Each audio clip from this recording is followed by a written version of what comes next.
నిధుల దుర్వినియోగం వ్యవహారంలో సస్పెండ్ అయిన సిఐడి మాజీ డీజీ సంజయ్ పై క్రిమినల్ కేసులు నమోదు చేసేందుకు ప్రభుత్వం సిద్దమవుతోంది. ఏసీబీ చట్టంలోని 17A ప్రకారం సిఎస్ అనుమతి కోసం ఫైల్ను సిద్దం చేస్తున్నారు.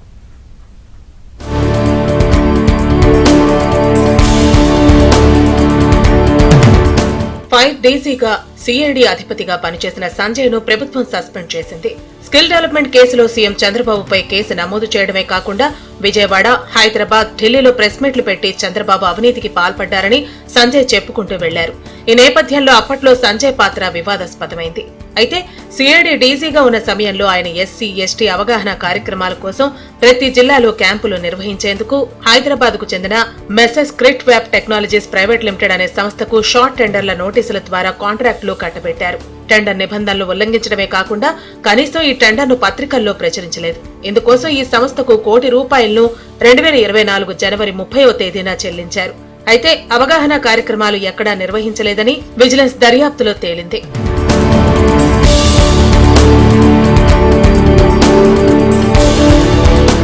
అగ్నిమాపక శాఖ డీజీగా సంజయ్ ఉన్న సమయంలో ఎన్ఓసీ వెబ్ పోర్టల్ ను అభివృద్ధి చేసేందుకు టెండర్లు పిలిచారు. ఇందులో సాత్రిక టెక్నాలజీస్ అనే సంస్థకు టెండర్ ఇచ్చారు.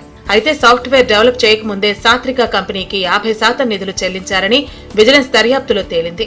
సంజయ్ తర్వాత డీజీగా వచ్చిన పివి సునీల్ కుమార్ టెక్నికల్ కమిటీతో విచారణ చేయించగా కేవలం 14% మాత్రమే పనులు చేశారని, 2 నెలల్లో యాప్ ను డెవలప్ చేయాల్సి ఉండగా నిబంధనలను ఉల్లంఘించారని పేర్కొన్నారు. దీంతో ఆయనపై చర్యలు తీసుకోవాలని విజిలెన్స్ ఎన్ఫోర్స్మెంట్ విభాగం ప్రభుత్వానికి నివేదిక ఇవ్వడంతో ప్రభుత్వం ఆయన్ని సస్పెండ్ చేయాలని ఆదేశించింది.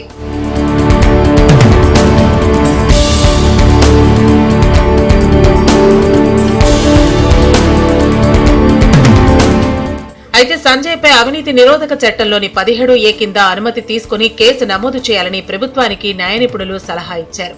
ఈ సలహా మేరకు ప్రభుత్వం ఆయనపై కేసు నమోదు చేసేందుకు ఉన్న అవకాశాలను పరిశీలిస్తోంది.